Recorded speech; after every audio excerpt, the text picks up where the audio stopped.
Good evening, players and guests. I am Shana Farr, a member of the Players, and we are very excited to be able to celebrate Shakespeare's 457th birthday in a very special way this evening. For those of you who may be watching and do not know about the Players, we are a private theatrical club in New York City whose members come from the performing arts and the patrons of the arts.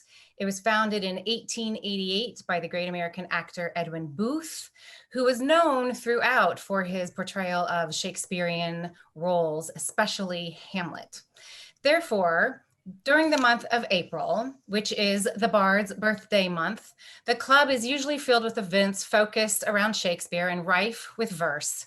But this year, since society is not quite back to normal yet, and since everyone is used to tuning in live on Facebook and YouTube and Zoom, we are happy to be able to commemorate this year's celebration of the Bard with Academy Award-winning actor F. Murray Abraham, who has quite a bit of experience with the words of William Shakespeare.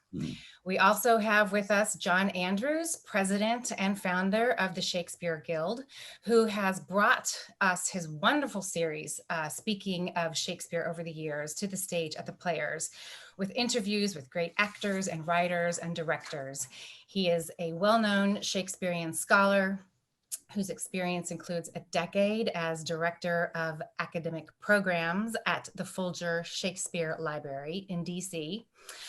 He's been editor of the Shakespeare Quarterly and was chairman of a national advisory panel that oversees educational applications for the Shakespeare plays. So basically, he knows and does everything all in the name of Shakespeare. So let us begin. As Shakespeare wrote, "All the world's a stage, and all the men and women merely players. They all have their exits and their entrances, and one man in his time plays many parts." Now, let's welcome F. Murray Abraham and John Andrews, and you can clap, go for it, while I try to figure out what buttons to push and not push. And here we go. Welcome. Thank you for being with us today. Thank you, Shana. Thank you, Shana. Murray, is Murray on screen? Are we all set? I believe so. Terrific. Very good. Well, Shana, it's a delight to be with you again. I think the last time we were together was at the Players for a live event. And it's always a great pleasure to be in that historic setting. And it's a great pleasure to be with you. And I still haven't had a chance to see one of your cabaret performances. So you've got to do one fairly soon. You did one recently, didn't you?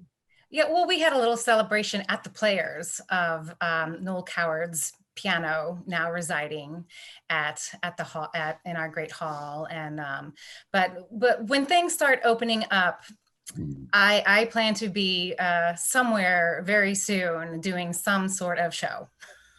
So, because there's nothing like performing live. That's right. That's right. Well, you mentioned that Murray had received an Academy Award for the role of Salieri in Amadeus. And since this is Oscar night, I think we should begin by asking Murray what it was like to be at the Academy Awards ceremony and to be the winner of the Best Actor in a Leading Role for 1980. I guess it was for 1984, but it was in the 1985 Oscar ceremony. Am I right about that? Yeah, that's right. I'll tell you very simply what it means, what it represents, frankly, is the luckiest moment in my career, because I've never stopped working since. But what it did was open the door really to a lot more theater roles as well as films, which is my first love, of course. But what not many people seem to know is that the Oscar has appeared in every play I've ever done since then, both here and in Europe. Right. I hide him on the stage, and the actors, it's just for the actors to see. It's not for the audience. And I give him to the stage manager, who then hides it. And the wardrobe people usually dress it up. He's been in many, many costumes.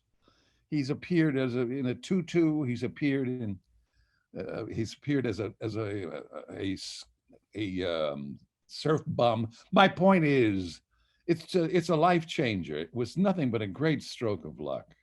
Yes. That's what it represents. What it represents is more work, which is a real actor's bane, you know. Right. So I've been able to do now quite a bit of Shakespeare, which is a great discovery for an actor, by the way. Yeah. When you discover it as an actor, you really understand. It's the only way you can really understand him is to do him as an actor. And I'm here as an actor, as opposed to a scholar, which is what you are. Do you have a favorite Shakespearean role? I know I you've done. suppose it's hard, really, because they're so satisfying, really. I loved Macbeth. I didn't accomplish it completely, but I loved him. It's a great sense of power in Macbeth. I loved Lear. I didn't quite accomplish that either. I got close, I think. I really did. But my favorites are Bottom and, of course, Shylock. I loved Shylock a lot. Richard III was really tough. It was hard. But let me tell you briefly. Oh, well, we can talk about Lear later. Anyway, it's each part seems to be a personal love letter from Shakespeare to the actors. It's a funny thing to say that, but I think Shana understands when she communicates with an actor, with a role, she really feels very personal about it, as though the writer were writing with her in mind. It sounds a little crazy, but it really is the truth. Well, since Shakespeare was an actor and wrote roles, I gather, for particular actors in his company, that makes eminent sense, doesn't it? It does. Yes, it does. I mean, it does to me. I can't imagine anyone but an actor or someone who is intimately involved in the theater to be able to write as he wrote for the theater. Yes. You know, I think our first conversation was a phone conversation. I was editing a volume of Shakespeare's complete works for Doubleday. That's right. And we sent you an invitation asking you if you would write a foreword to A Midsummer Night's Dream, knowing that you had played Bottom. How about that? Okay, yes. And I remember you talked about how amazing you thought it was that people were laughing at 400-year-old jokes. Right. This was in Central Park, wasn't it? We did it at downtown at the Shakespeare Festival. Yes, right. And that must have been one of the most rewarding roles that you could play in Shakespeare. Did you? Oh yeah.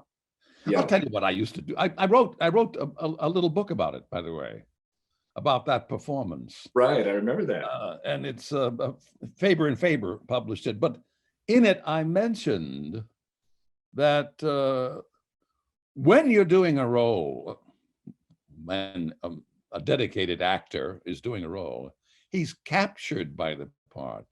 If he's not doing a good job, if he's not accomplishing it, it's the first thing that you think of when you wake up. It's the first thing on you, and all day long it bothers you. And then when you get up on stage, you try to make it work. But with Bottom, I woke up with all these. He was there waking me up, saying, "Come on, we're going to try this. We're going to try that. This is going to be good. It was nothing but fun. That was, and I felt much the same way about Shylock, in another way, a much darker way, but just as powerfully. I've also felt that way about other roles in modern plays. It's not just Shakespeare; it's any wonderful writer. Yes. Tony Kushner in Angels in America. I really loved doing Roy Cohn, as despicable a man as he was. But it was probably Bottom is one of my very favorite roles. When you're playing a role like Roy Cohn or Shylock, do you have to like the character that you're playing? You can't not like a character and accomplish him or her. You can't do it because that thing gets between you and him. And I had a real problem with Cohn. I was doing a movie and I was studying the script as I was flying back and forth from Europe to New York, and the guy sitting next to me, it turns out, he saw the script, he recognized me, and said that he had fought in a trial against Roy Cohn. And I said, listen, I'm having a real problem with this guy. I can't seem to get past not liking him. And he said he was one of the smartest lawyers I ever saw. And I really didn't like him, but I couldn't take my eyes off him. And I instantly knew what I could do. It suddenly was very clear. Yes. I had to make him charismatic. Exactly. And that was the step that it took. Sometimes, you don't accomplish those roles. You know that there's something missing and you can't quite find it. It's a drag, because years after you do a role that you haven't accomplished, suddenly it occurred to you, I got it. I'm going to call the company together and try it again. Anyway. Yeah. Now, Shylock, I guess, is in a slightly different category, because you can't just say that he's a bad guy. No. He has good reason for the revenge that he chooses to demand. Am I right in thinking that Shylock was the first Jew presented on the Elizabethan stage as a human being, as opposed to a orange-haired clown? I believe the Jew of Malta preceded it. Am I correct about that? But that was another role you played. Yeah, but I think he was less a human being than a kind of a huge cartoon character. No, I played them both. I played Barabbas as well as Shylock in rep. Yes. So I would play one in the afternoon and the other in the evening. But and by the way, Marlowe is really thrilling to play. It's an actor's banquet. It's fabulous, a mouthful. But what I discovered in playing Shylock and Barabbas is that Barabbas is skin deep. It's thrilling and exciting and fun and sexy and wonderful, really. Yes. But Shylock gets under your skin. Right. At least he did with me. Yes. And Shylock's lines are the ones that I remember. Yes. I'll have to look up Marlowe's lines again. They're a lot of fun, but the others stay with me. I think that's generally of the Shakespeare plays I've played. The lines are still there.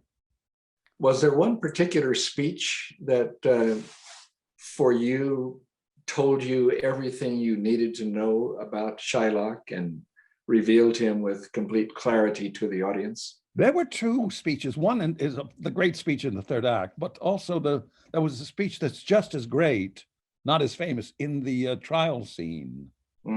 And the speech, of course, the famous speech, is the one when he responds to the question, what on earth can you possibly use a pound of flesh for? And he says, to bait fish withal. Yes. It will feed nothing else. It will feed my revenge. He hath disgraced me and hindered me $500,000, laughed at my losses, mocked at my gains, scorned my nation, thwarted my bargains, cooled my friends, heated mine enemies. And what's his reason?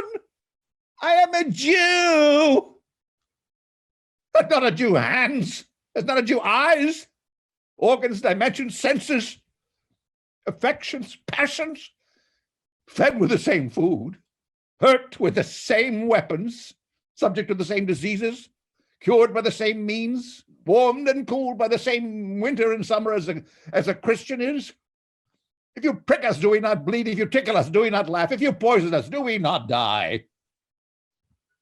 And if you wrong us, shall we not revenge?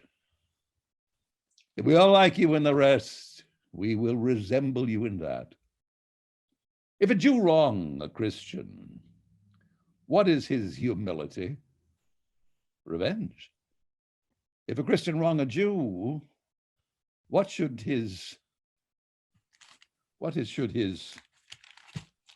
God Almighty, it's going so well and I've forgotten the word. But what you have given us is wonderful. And in effect, what he does there is put his jury on trial, wouldn't you say? Yes. But he does that also in the trial scene. He's asked why he insists on the pound of flesh, as opposed to getting thousands and thousands of ducats, by the way, many more than he loaned. And he answers, you have among you many a purchased slave, which like your asses and your dogs and mules you use in abject and in slavish parts because you bought them. Shall I say to you, let them be free. Bury them to your heirs. Why sweat they under burdens? Let their beds be as soft as yours, and their palates be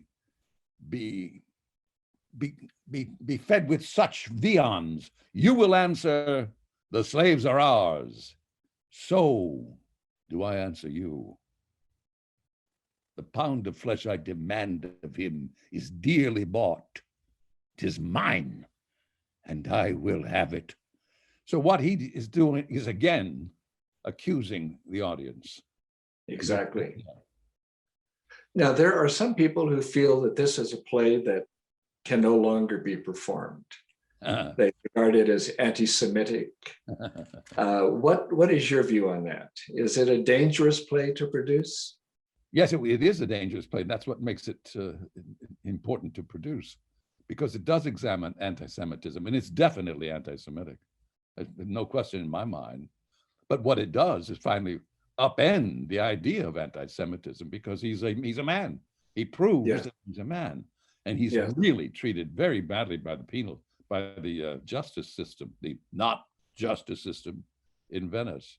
I was there, by the way, for the 500th anniversary of the ghetto. I don't know if I mentioned that to you. I was filming. Yes, and actually I was there as well. I saw that production that Karen Coonrod put together. And you were there for wasn't there a mock trial the day before? There was a mock trial, a mock appeal for Shylock, and the Chief Justice was Ruth Bader Ginsburg.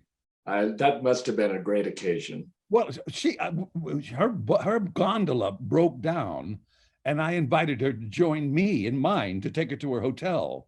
And that's when I asked her if she would like to participate in part of the scene with me. And she did. How about that? Yeah, it was thrilling. And she found for Shylock, by the way. She did.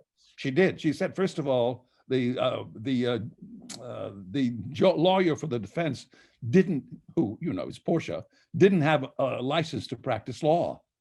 I like that. Very interesting. She also said that if Shylock had known that by collecting the pound of flesh he was sacrificing his life, he never would have done it. She was wonderful. Interesting. Yeah. Interesting. So in effect, she's saying that it's an anti-Semitic play rather than a play about anti-Semitism? I think that's a good question. That's a tricky one, because considering the anti-Semitism that still exists in many places, but particularly in England, right? I suppose it's got to be accepted as an anti-Semitic play that gets away with defending a Jew. Yes. It's a tricky thing for Shakespeare to have pulled off. Yes. And how wonderful to have had Ruth Bader Ginsburg there. Yes. No, it's important to recognize it as an anti-Semitic play, because it shows the horrors of that kind of thing. And you can plug in anyone. You can plug in a Palestinian in an Israeli court trying to fight for his home, or an American Indian in this country and how he got screwed over. It goes on and on. It's all over the world. Well, I guess, when I think about it, it seems to me that one reason it is not a bad idea to produce it is that I think the Christians come across as much more evil in many ways than Shylock. Yes. So, definitely. So instead of promoting anti-Semitism, it's a real critique of anti-Semitism, it seems to me. That sounds right to me. Absolutely. Well, so what are some of the other great parts that you remember with most relish? Oh, well, there's always the sonnets. I mean, that's a challenge. The sonnets are much more complex than people think, even the simpler ones. Yes. I think you pointed out to me in Sonnet 73. Can we discuss the sonnets? Yes, please. Please. You pointed out that the spelling in Sonnet 73 of choirs, aside from what choirs brings to mind immediately, Right. is the Yes. spelling originally was Q-U-I-R-E-S, Yes. which is does not only suggest a choir, Right. choir loft and empty of singers, but it's also a gathering together of pages, of leaves. Exactly. make For a a manuscript or a book. Yes. So what Shakespeare's doing, and he does it a lot, is to have several images that he calls up with just one line or one word. And in this Right. case, choirs is the manuscript he's holding. It's also the limbs of a tree that are bare of singing birds. And Right. it's also a choir loft empty of singers. But I also, when I was working on it, thought it was an older man who had lost almost all of his teeth. He's talking about these. That makes sense. They're Sure. gone.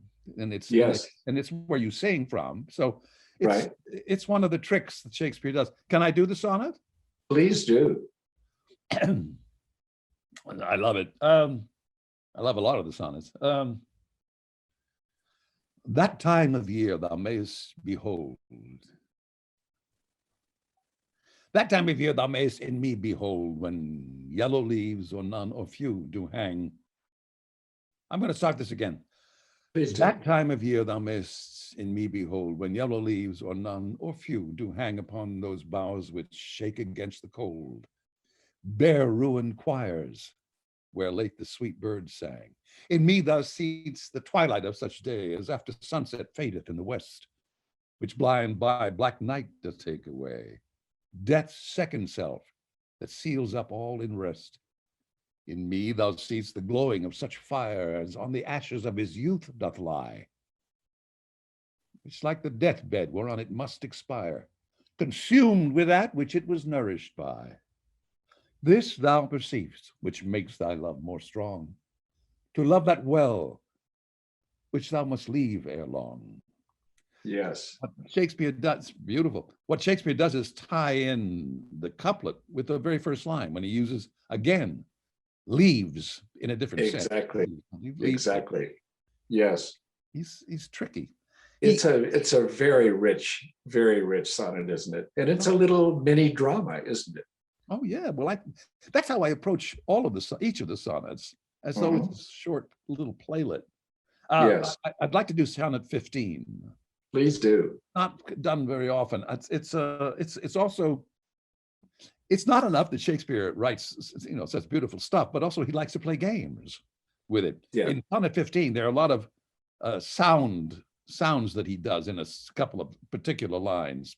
You'll hear them. But also what he has done is combine the third word in the first line with the third word in the fifth line to make the third word in the ninth line. He says the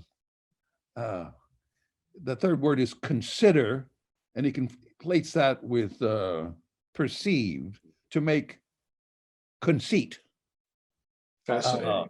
But also the second syllable in the third word of the first line is consider, suggesting sidereal, which is a distant stars. And he uses the word stars in that same quatrain. Yes. He also makes reference in that first quatrain to his theatrical life. And here's the poem. When I consider everything that grows holds in perfection but a little moment, that this huge stage presenteth not but shows whereon the stars in secret influence comment. When I perceive that men as plants increase, cheered and checked even by the self-same sky, vaunt in the youthful sap, at height decrease, and wear their brave state out of memory. Then the conceit of this inconstant stay sets you most rich in youth before my sight, where wasteful time debateth with decay, to change your day of youth to sullied night. And all in war with time for love of you, as he takes from you, I engraft you new. And here again, he's tied in the couplet with engraft to the first line in this poem, which is yes, grows. So he has a good And I time. love the way the sonnets, they not only work as individual units, but they keep referring to similar three themes and threads all the way through the sequence. It's a brilliant collection of poems, isn't it? Yes. And that one makes it pretty clear that he was writing it while he was performing as an actor, writing plays for his fellow actors. So it's theatrical in that sense as well. There's a gesture that you can accomplish with Shakespeare that, for some reason, not for some reason, pretty obvious, that modern plays can't or won't even try to accomplish, unfortunately, because it seems to me that these days, for many years now, the theater is only a stepping stone toward some kind of film production. It's not written for the stage. It's written for the stage, and then, so that consequently it becomes very naturalistic, all naturalistic. And I like size. I like I love opera for that reason. It's big. Yes. It's got something to say. Oh, the Greeks. I've done the Greeks. It's very satisfying, and it gives you an opportunity to stretch your instrument, to really be dangerous physically, vocally, and that opportunity doesn't happen very often in modern plays, I'm sorry to say. Yes. Do you prefer the stage to film or television? Oh, yeah, absolutely. But the balance is terrific, because sometimes you need to take another view of what your work is. Right. You can fall in love with something about a particular let's say, piece of business that you're doing. But if you see it, which you do on film and television, if you can see it, you can actually check yourself out. That's important too. Yes. What it does is promote humility. Yeah, I like that. That's very interesting. Well, a few weeks ago, I had one of these conversations with Judi Dench. And she was pointing out that she doesn't like to watch films in which she has appeared because she doesn't want to see something and wish that she could do it again. That's exactly what happens. It's a mistake. It's a mistake, but you do that. But that's a learning process, of course. Yes, yes. So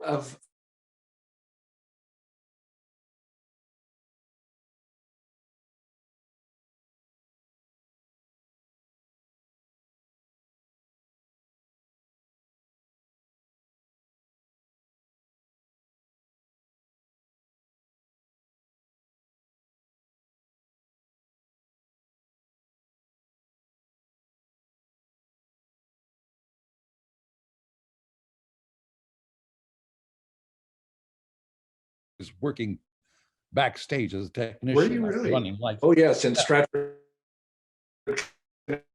No, or was it doing it at the Schoenberg Hall? That's the production. But they took it to LA, and I was working for UCLA, and he did it at Schoenberg Hall. I loved that performance. I think Harold Pinter said Donald Wolfett's Lear was his favorite, because you've got to be able. I wanted to tear a Passion to tatters with that. I wanted to do something that was original. I wanted to do something of my own. And consequently, it was a pretty extraordinary production. But I'll tell you this, I'll make it as brief as I can. I think the fulcrum, I mean, the reason this play happens, is because of Lear disowning his daughter Cordelia. But it's not in the lines. It happens so quickly. It makes you, I thought it needed something more. So I worked alone with my Cordelia, and we decided that when he asks her to say something that'll gain her something more opulent than her sisters, she says nothing. And we decided not to say a word, but let a long, long silence happen. And then I say, speak. And she says nothing. And I say, nothing will come of nothing, and speak again. And then when she realizes that I'm hurt, she knelt down at my feet and begged forgiveness and talked about it. And I exploded in fury, and I kicked her all over the stage. I just attacked her viciously. And I thought that's what starts this tragedy, this crazy moment. Anyway, the reviews were the title of the review in the New York Times was "Abraham Kills the King." That was one. Oh my! But among the reviews was someone else who said this is the greatest Lear of our generation. So of course that's the one that I liked. Of course, that was the right review. But let me tell you also, the same critic from the Times who said that about my Lear said later when I did Shylock, this is the greatest Shylock I've ever seen in my life, including all of the English. So he got lots better. That critic, or I did. The point is, if you're not willing to take that kind of a chance with a piece of material like this, then you shouldn't do it. I'm not saying that you have to make it bizarre, but you've got to give it a shot. You've got to give it all you've got. And Lear deserves all you've got. I loved him. I loved that old man so much. Yes. You know, they talked about the Nahum Tate version. Right. You see, I believe that I've done Scrooge a couple of times, and I've done Lear a couple of times. And what these two characters, I love them both, what these two characters share is an epiphany that reveals their lives. They're wasted, selfish, tyrannical lives. The difference is that Scrooge is offered the opportunity to make reparations, and he does. Lear has nothing. He's nothing except Cordelia. Yes. He has to pay for what he's done, I think, to his people, to the nation, to his daughters. That's why I think Cordelia has to die. It not only is him making reparations, but it also allows for us to have catharsis, to experience catharsis. And I think that's the motive of the play. I do too. With Nahum Tate, he makes it a happy ending. He robs us of catharsis. Yes. You can't have it cannot be a happy ending, not living life the way he lived it. Lear may have been loved by his people, his men. I mean, Kent certainly loved him. Gloucester loved him. Yes.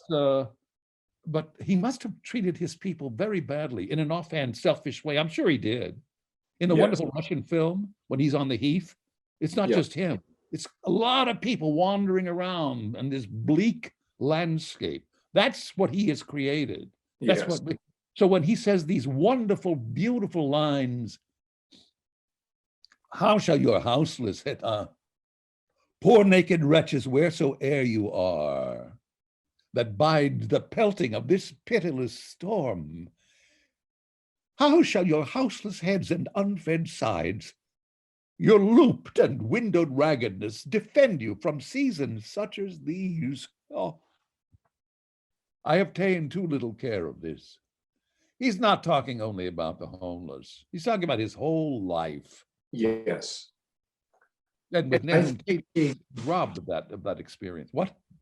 No, it seems to me that the storm scene and what it does to Lear reduces him, in effect, to nothing.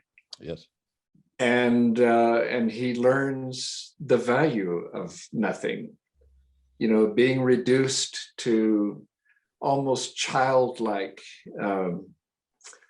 lack of ability to do anything to change the course of events. It seems to me that it moves very close to a redemptive ending. Yes. Which I think what Nahum Tate wanted to do was to make it a happy ending. It's not quite the same thing, is it? But he accomplished it, I think. Didn't he replace Shakespeare's Lear for 150 years? Yes, yes. Oh, by the way, did you read? I read that the New York Riverside Shakespeare Company here in New York in '85 produced the Nahum Tate version. Fascinating. I would love to see it. It was the hit of the season. Isn't that interesting? Isn't that interesting? Well, one of the things that I didn't know until Shana mentioned it was that Edwin Booth was one of the first modern actors to revive the original Right. the original ending of the play. That's right. And Yes. as I was going down the Wikipedia rabbit hole on Nahum Tate and this, the history of King Lear, his adaptation, there are several connections to the players because David Garrick, founder of the Garrick Club in London, was an actor and did the Tate version in London. And Junius Booth, Edwin's father, before coming over to America, played the Tate version in Covent Garden. And as John said, it was Edwin Booth who was the first American actor to do the original Shakespeare version of King Lear in America, because they were doing the Tate version here as well. So that's the players' connection. I like it. I think that's fascinating. And the Players was really founded on the model of the Garrick Club, wasn't it? Yeah. So it's an improved Garrick. We Would that think of it that way. Shana, do you have any questions that? Let me mention. You mentioned something about being improved. I live in the village, not far from what used to be the Yiddish theater center of New York. There were 4 big Yiddish theaters in about a 10-block radius. It was amazing. But Tomaszewski did a Yiddish King Lear, and the billing was translated and improved by Tomaszewski. Yeah. Yes. Yeah. I like the idea of improving Shakespeare. That takes an ego, doesn't it? Well, obviously, several people thought they needed to with King Lear, but Murray, I think you got it right, that you have to really find something in the original writing. It's right there, but then let the actor take it and find how to make it. Yeah. Needs to be. Yeah. So we do have some questions. Can we go with them? Please. Absolutely. So Greg Jones Ellis, one of our members, asks, how does an actor fuse the Stanislavski method training with more external needs such as fencing and poetry, etc.? Well, unfortunately, there's been it's been a mistake in the interpretation of Stanislavski. Okay. I received, by the way, from the Moscow Art Theater, they gave me the Stanislavski Award for excellence in acting. Isn't that nice? But I was there in Moscow for the presentation, and we discussed this exactly. And what Stanislavski wrote and insisted on was not adhering and having an ironclad adherence to what he was saying. He wanted anyone who was working with his method to go further and further and further into themselves, never to stop searching, not to use any of these rules that he laid down as rules, but rather as stepping off stones. It's interesting to consider that Stanislavski's success came about the same time that the Wright brothers flew the first airplane, because as we speak, Stanislavski's locked in the turning of the last century, I mean, the 1900s, whereas there's a rocket ship right now going beyond our solar system. That's what the Wright brothers represent. So that what rockets are accomplishing, it seems to me, is something that we should be accomplishing as artists in going into our own selves. I've made a long answer out of this, but it's because it's a misinterpretation of Stanislavski. Okay. So there's madness in the method, if you push it that far. Absolutely. Mm-hmm. Okay, another question from Christopher Tracy is, and if you'll say, who do you consider to be the great directors of the Shakespearean work? Oh gosh, I loved what Peter Brook did. I don't know that there are many great directors of Shakespeare around these days, frankly. I Oh, mean, there have been, but they've gone. They're not practicing any longer. I think that what I saw not too long ago, of the last couple of seasons in England, were silly experiments for the sake of experimentation, and you lose the material. The material is the star. If you lose those words, I don't care about Shakespeare. I'm not interested any longer. That's not why I love Shakespeare. I love his language, and you lose it sometimes in the so-called interpretations we've been seeing. So I think that there have been several great directors, but right now I don't think there are any. Didn't you begin your training with, was it, who was the actress and director whose work you drew upon early in your career, Murray? Oh, that was Uta Hagen. Yes. Yeah, she was my teacher. She's the only teacher I ever had. But John, you helped me out with this. There were some great directors out of the RSC who no longer are working anymore. Right. Can you help me with them? Come up Well, with a name? I think that a number of them, Peter Hall, Peter Brook, you mentioned, Brooke, yeah. Adrian Noble. Well, yeah, you see, exactly. Yes. But they're not functioning anymore, right? Yeah. And Terry Hands, and just trying to think of some of the more recent ones. And are there any Americans in there? I don't think so. Are there? You know, Michael Kahn has done some very yes, Michael Kahn, exactly. Yes.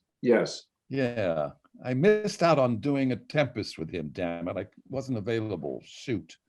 Yeah, I remember he did a Measure for Measure with Keith Baxter playing the Duke. Yes, and with Kelly McGillis was in and it was the most beautifully resolved production of the play I've ever seen. That's some compliment. That's a tough Yes. play. Yeah. But there's a woman too whose production of Merchant of Venice I saw part of in Venice. What's her name? Karen Coonrod. Yeah, Karen. Yeah. Yes. Lovely, wonderful. Yeah, she brought some very interesting things to it. Yeah. I'm sorry, we're carrying on. There must be other questions. so another question is by Jeffrey Hardy.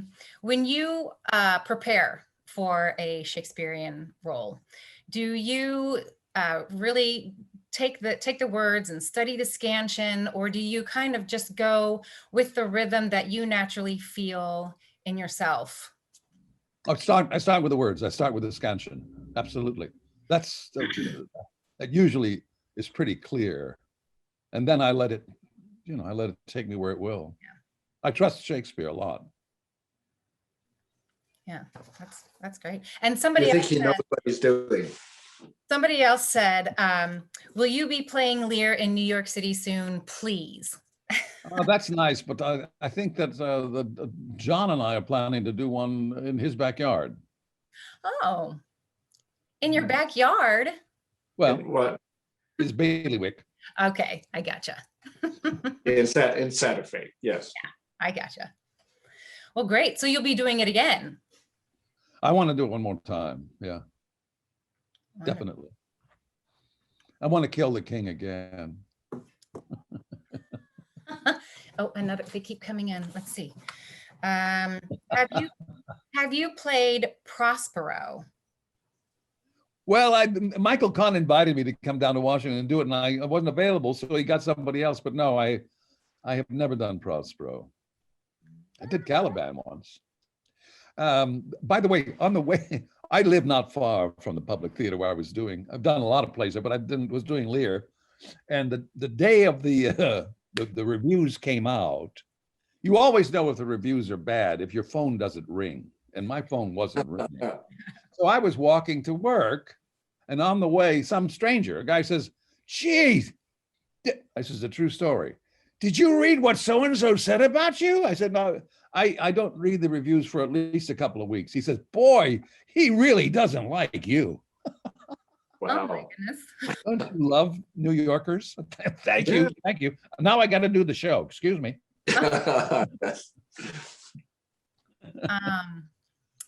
Okay, I have my own question. So as an actor, did you can you remember that aha moment when, if you had it, when you finally understood what acting and bringing the character life and connecting with the audience was all about? Is there a particular moment in a show or a rehearsal Oh or, yeah, yeah, I love absolutely. I'm hearing sure. that. I'm sure you have felt it too. Yeah, yeah. Yeah. But aren't there once in a while that lucky moment when you realize the character as soon as you read it, you know exactly who this person is, and you can't wait to Yeah. learn the lines and get up and show off and do it. Yeah. But aren't you also, as I said earlier, when you're doing a role that you haven't got and you don't get the aha moment, isn't that awful?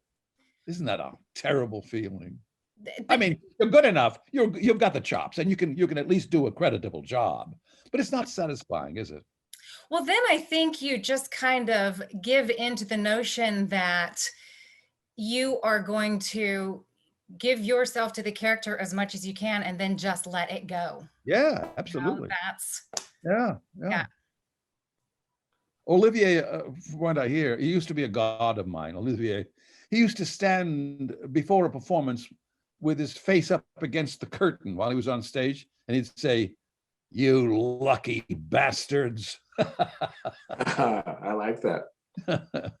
Yeah. Murray, do you find that you change your performances as a production goes on? Oh yeah, yeah. That's the fun of it. My joy in doing the theater. 8 times And a is week, it, you can get it, try it again, and try it again, and try yeah, this, and absolutely.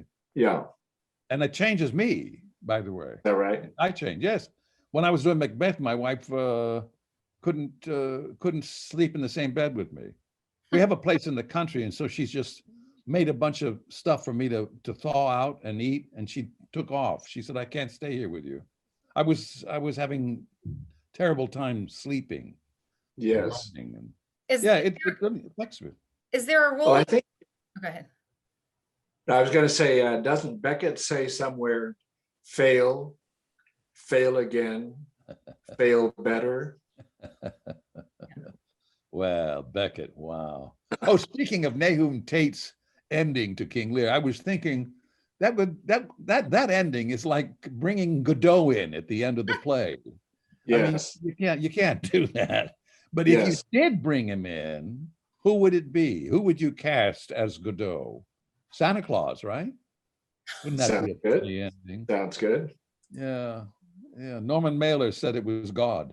He said it was God. Oh, anyway, Ah, I think that's the way the British pronounce it, God. Oh, actually. Yeah. Mhm. now, is there a role you've played in your earlier career and then again a little later in your career and felt the difference oh, that your that life made? that's interesting. No, that I wonder what that would be like. I can tell you that no.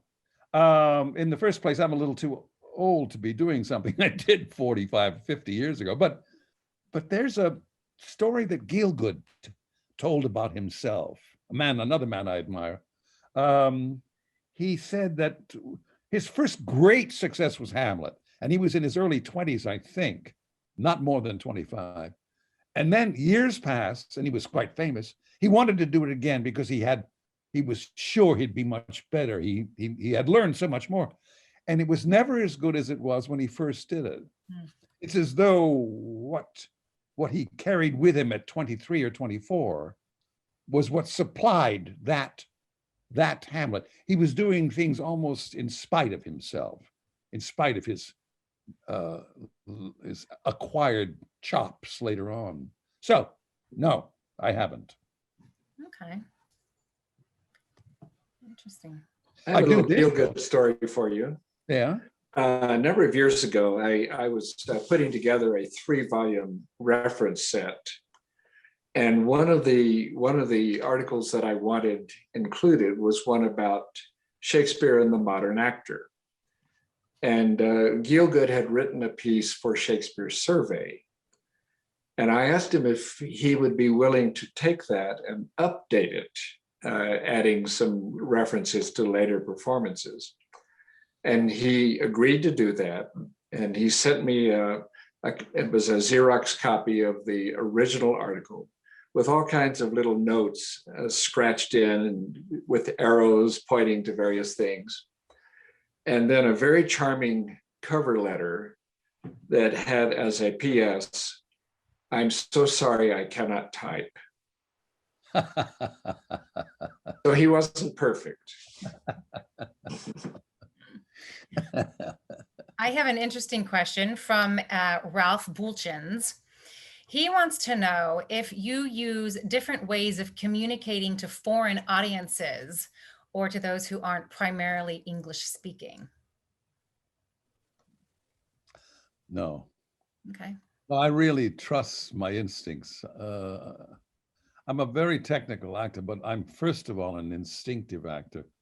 And I believe that, and you know, if you're really trying to find some sense of the truth, when you touch on it, even the search for it is an honorable thing. And I think that communicates beyond the language. So no, I don't make any kind of adjustment. I just use whatever comes out. I really, you would have a good time working with me. I really, anything goes. All right, let's go. What do you want to do? Sign me up.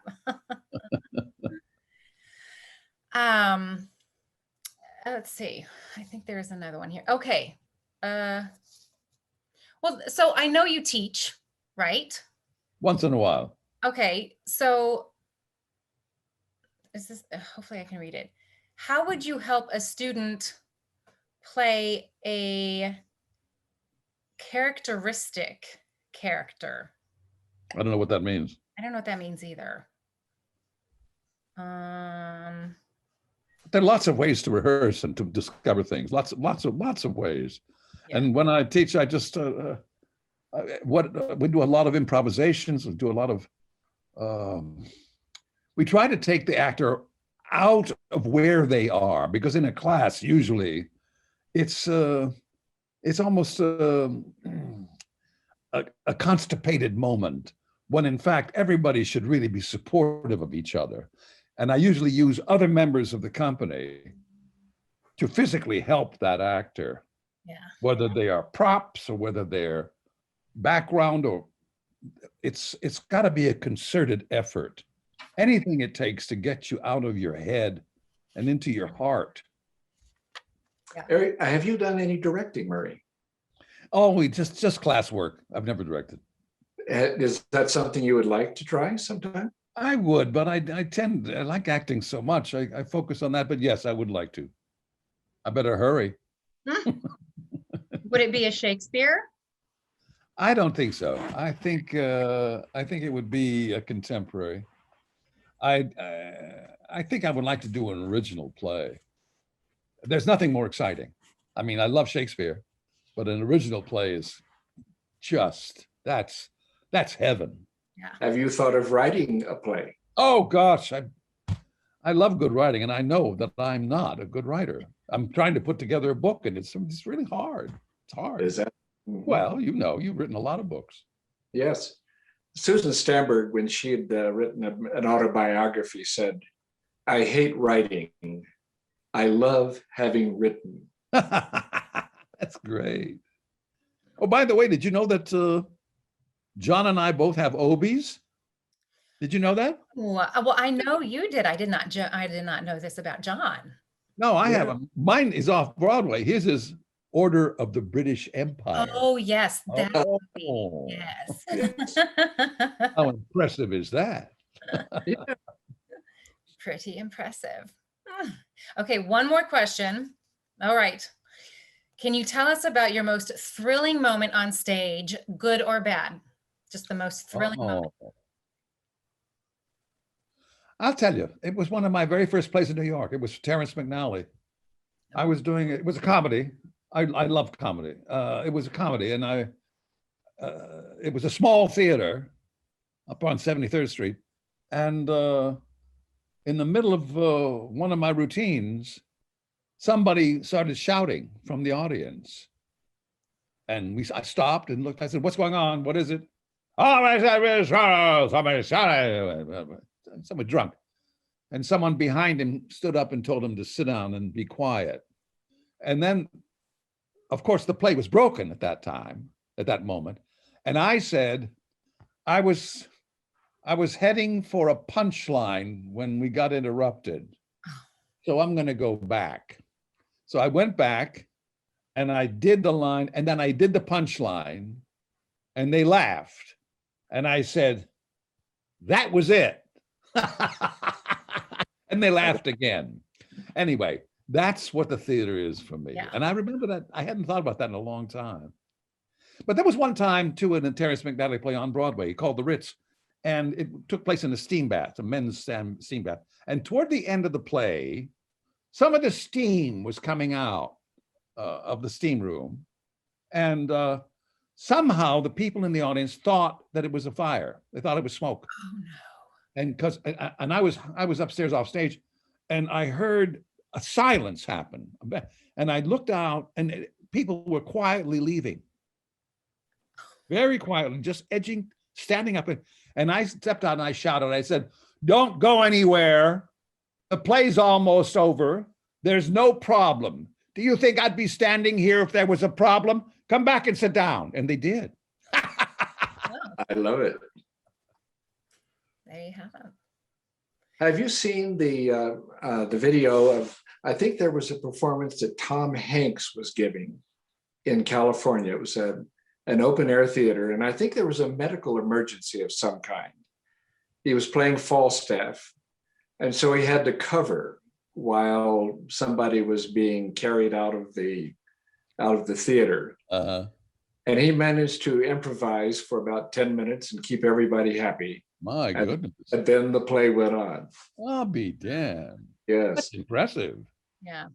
I think there are a lot of little stories like that with, odds and ends and things that happened in audiences during the live performances, but the shows must go on, right? Yep.